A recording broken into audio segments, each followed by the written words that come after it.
My name is Uchechukwu Onwa, and I am the co-director of Queer Detainee Empowerment Project, which is an organization that works with LGBTQI plus gender non-conforming and HIV plus immigrants that are currently in immigration detention, those that are recently released from detention, and those that are at risk of being detained or being deported.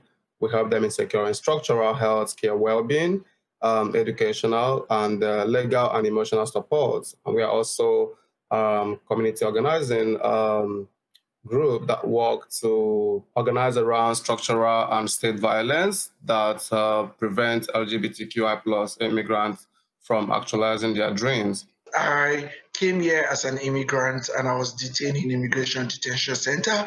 So I know how important it is for people to be out there advocating for people like us. So, when I came to America, I discovered that as an LGBTQ person, a lot of people do not know the role migration play for LGBTQ migrants. Can you tell us what role you play and what gap you feel for LGBTQ migration, and why do these people come to this country to seek protection? With the LGBTQ migrants that are in the U.S., most of us, flee our home country based on violence and persecution that we experience in our home country, as regards to our sexuality, sexual orientation, and gender identity. In the world, over 70 countries criminalize the LGBTQI plus people, and some of these countries pose death terms or prison sentence to anyone that is identified as LGBTQI person. And being that people want to be free to really live their life and live a fulfilling life and without like having to be scared of mob attack or society violence, a lot of people choose to come to the US because this is a country that we all believe that we will be free to really be ourselves. Like now we are celebrating Pride, we are celebrating Juneteenth, which is the freedom of slavery in the US. And pride also could mean a lot of things to so many people. To me, pride means freedom. But when I don't get that freedom that I feel like I wanted by coming to the US, I feel like, I'm still not free. As a gay person in Nigeria, can you make people understand what it means to be a police or somebody that is oppressed as a gay person?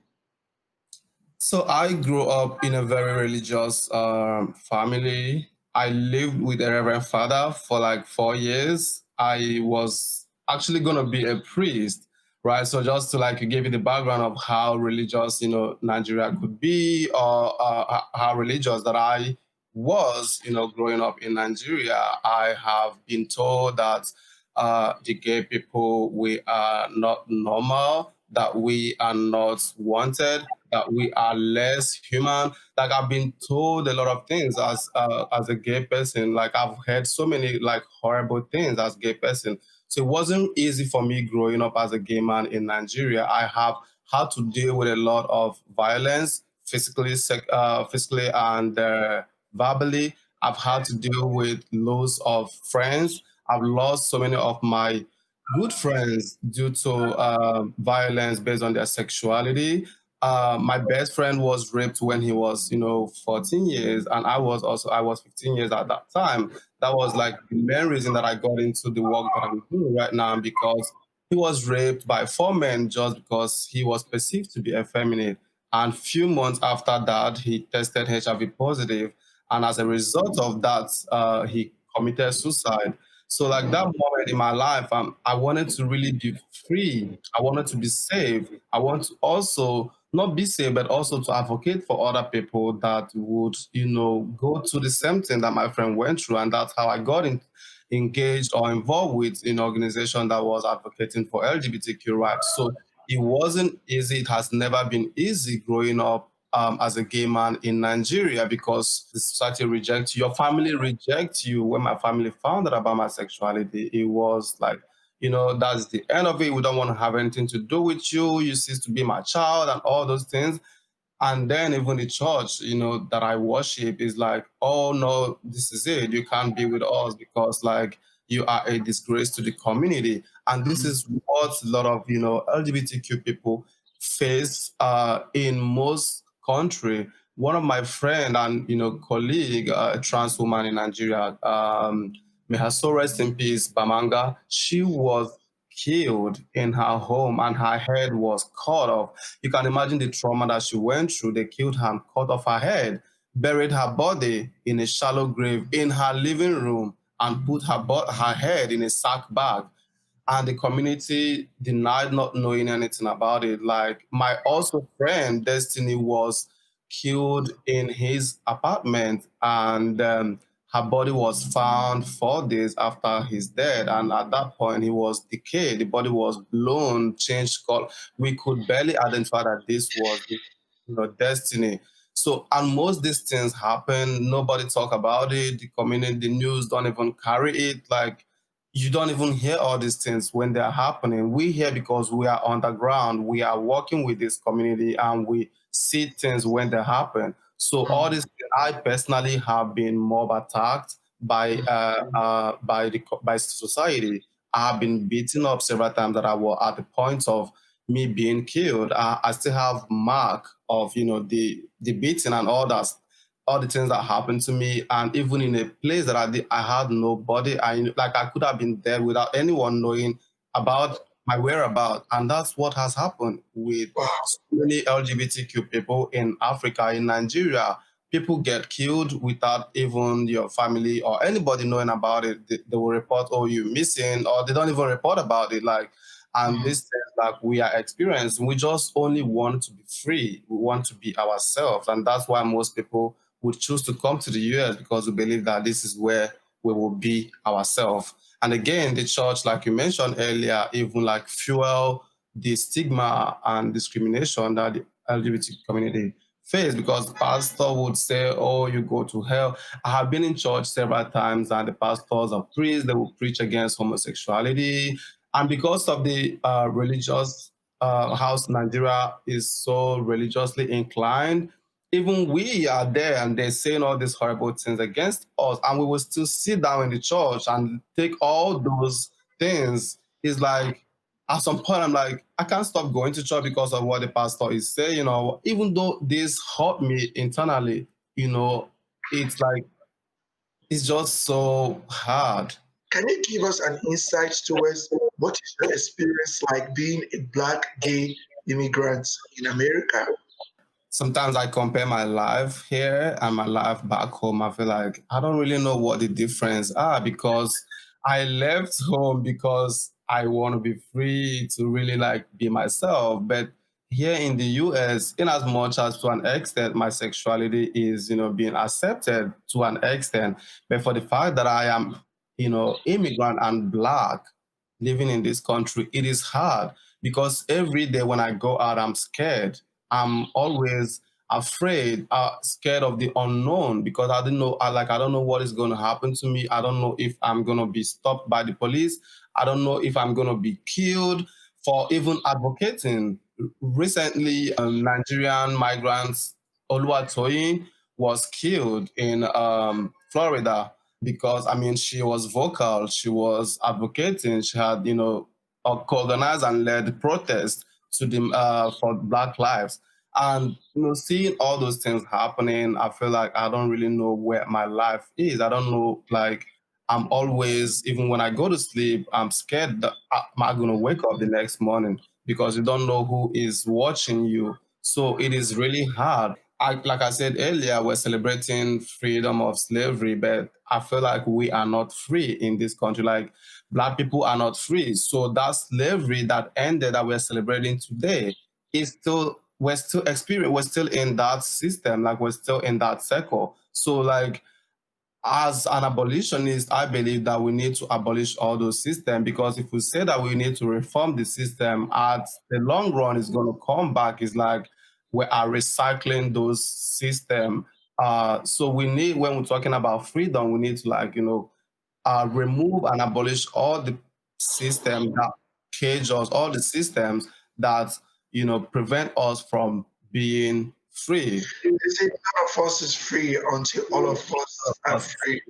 As an immigrant from Africa, when I came to America, my experience was quite harsh. I was criminalized for coming to seek protection here. I was put on handcuffs, shackles on my waist, handed over to the border patrol, which took me to a jail. So there's this relationship between jail, police, and immigration.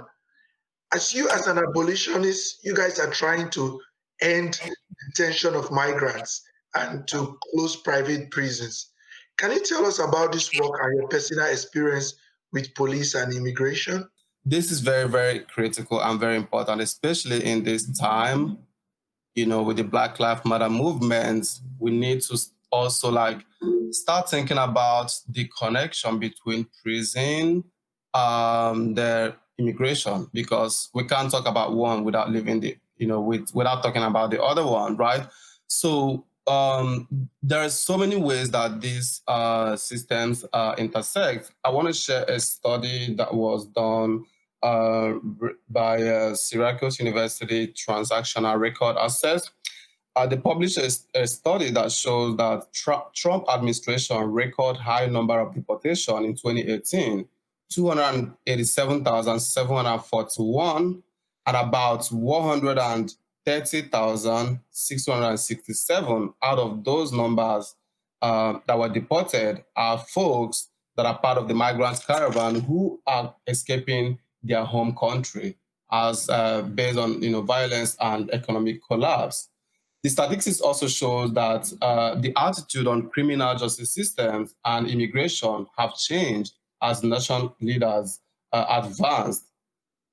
So there are so many ways that these systems are intertwined. When police arrest you as an immigrant, they will transfer you over to ICE, and from ICE is deportation, straightforward. Hector Mendoza was arrested by police recently, about 2 months ago, because he stole a pipe, right? Hector had lived here for like almost 10 years in the US. Police took him for a few days, they released him, and as he was at the parking lot, ICE took him. ICE detained him for a few months. Hector sued ICE and Elizabeth Detention Center. And few days after the lawsuit, Hector was deported to Mexico.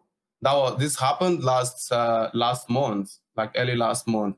Up to today, we haven't heard or seen Hector. They're still searching for Hector. We don't even know if Hector is still alive or not, because he was deported in one of the most dangerous places in Mexico. So these are like ways that this system intertwine. Sylvester Owino, for folks that might know him, is the longest detained immigrant in the United States. Sylvester is from Kenya. Sylvester was arrested by police for committing stealing some things, and after a few years that he was, in prison, as he was released, ICE took him. ICE detained Sylvester for 9 good years. You can imagine, I also was in detention for 3 months. I know the horrible experience that I went through. I know how traumatizing that was. I know how emotional, mentally derailing it was for me to spend 3 months in detention. Talk about someone spending 9 years in detention. It's like you've spent half of your life in detention, right? Where you are being treated like you are an animal. You're being treated like I have been served bread that is soaked in water several times in detention. Like, why would you serve somebody bread and then you soak it in water? Because they want to frustrate you so that you sign your deportation. They don't want you to be in this country. They want every means to really like make you sign your deportation. Sylvester spent 9 years in detention before he was finally released. That's why I said earlier that if we're talking about abolition, we cannot talk about abolishing ICE without talking about abolishing the criminal justice system, without talking about abolishing the police, because police do not keep us safe. They are supposed to keep us safe, but instead they are the ones killing us. A lot of people, black people, have been murdered in this country by police. The same system that was set up to save us, the same system that was supposed to protect us, they are now the ones killing us. We as communities are the ones that keep us safe. because by the time we start holding each other accountable, checking on each other, we are then keeping each other safe. You can take, for instance, with the coronavirus pandemic, there's been a lot of mutual aid support that has been organized by the community. The migrant community don't even have any resources or support from the government, but we are the one organizing for resources for ourselves. So this shows you how we can keep each other safe without looking out for the police or the system for safety, because they will not be there to keep us safe. As a Black migrant, most times we are also being erased in the narratives when we talk about Black Lives Matters. We are not centering the Black migrant voices in this movement. Also, in immigration, the LGBTQ people are also being erased in the narratives around immigration. The narratives are more focused on the heterosexual communities, or the families that are defined by the heteronormative words, without including the LGBTQ people. And we are the ones that face more of this violence and discrimination. I was also detained for 5 months and 14 days. So, what does QDF does to help dismantle this system of oppression and abolish prison? What are you guys doing to support the abolishment of prison in America? We do a lot of organizing work, and one of our main goal is to really like build a coalition or a connection with other organizations that is working with migrant folks, and also those that are working in the criminal justice system side. And we've been able to successfully really build that groups that right now we do like a phone zap every Friday to really like call elected officials, call different target and people that have the power to release people, not just from detention, but also from prison. Because now if we're fighting the global pandemic, the coronavirus, we cannot say that we're fighting it by keeping people in prison, by keeping people in detention. It is difficult to practice social distancing in a place that people are housed like that. So we calling and making sure and demanding that the governors or whoever, everyone, as field office directors, the sheriffs, and whoever that have the power to release people from prison and detention, to do that to safeguard human life. Also, like we're engaging with other advocacy work. Last year, we organized with the No New Jail group to really like challenge the mayor's plans of building jails, 4 jails in New York City. The plan was finally passed. That jail, in a long run, will end up incarcerating and caging more Black and brown community. So we can more just also focus on detention without also working on prison. If you have a billboard to write an information that all gay people in America will see, what would you write on that billboard? That's we are beautiful. We are here. We are here and we deserve to be here. We are loved. The society have said that we are not enough. We are enough. Society say we are not beautiful. We are beautiful. Society like condemn us and say all horrible things. But all those things that they say about us, it is not true. We are the ones that, would change the system, right? So we are beautiful and we are here to stay. If somebody want to get connected to helping LGBTQ migrants and ending policing of LGBTQ migrants, what information do they need to know? I will start by saying for white allies that I see you all, I love you all, but I think that at this point that the white allies should start decentralizing themselves and start centering the voices of the Black folks, start centering the voices of migrants, start centering the voices of the LGBTQ people, Black trans people, and Black and brown folks, because we are the ones that are most marginalized. So, and white folks again should use their body as a shield in terms of protecting us and guiding us. Protecting us and guiding us from violence and policing that is happening in this country. People who want to get engaged should look for organizations and groups that do this amazing work for organizations like QDEV, organizations like RDJ and BLMP and other organizations that do this amazing work and get involved. There are so many ways that people can get involved in this work, to change and challenge this system. What do you hope the American community should do in centering these voices? What kind of actions can they take to ensure that these voices are heard in spaces that they have been erased? Folks that have privilege should also recognize their privilege and step back a little bit and give power to those that don't have that power. People like us, the migrant, we don't have power, right? The power have been taken away by this system. So those that have this power and privilege, would need to use their voice, with the Black migrant communities, the Black people in this country, Black Americans, and every other person should start recognizing the voices of the Black migrant, because we are here also, we exist, and we also need to be heard. However they choose to do it, I don't know, but I feel like they should just acknowledge that Black migrant lives matters as well. When we talk about Black Lives Matter, it should include everyone. It should include the Black trans people. It should include Black migrant people. It should include the gay people. It should include every Black people and not just the heterosexual people. And again, for immigration, we should also start centering the voices of immigrants, the LGBTQ immigrant, because again, the LGBTQ people are the most marginalized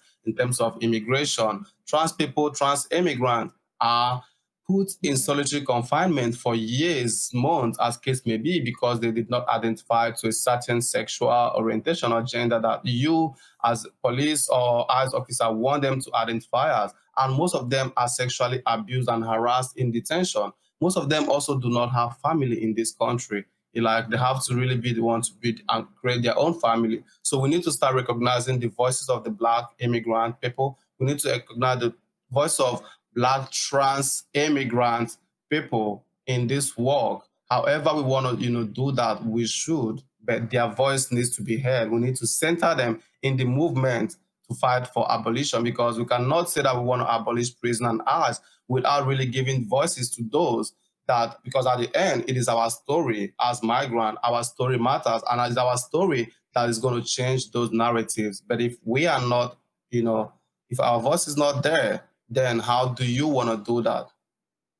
One of the campaign we are currently engaged in is a campaign to the Freedom All National campaign, which is is a national campaign that is demanding the freedom of everybody that is in detention and also in prison. Like I said earlier, that we cannot practice social distancing by keeping people locked up. So we are demanding that people be released.